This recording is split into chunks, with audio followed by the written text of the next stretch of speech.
tuntuuko sinusta, että et oikein tiedä mistä aloittaa?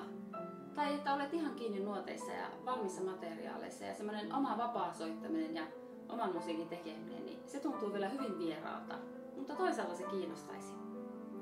Silloin tämä kurssi on tehty juuri sinulle. Sävellä omaa pianokappaleesi kurssilla onnistut varmasti tekemään omaa musiikkia, joka on todella upean kuuloista. Juuri sinulla on aivan loistavia musiikillisia ideoita.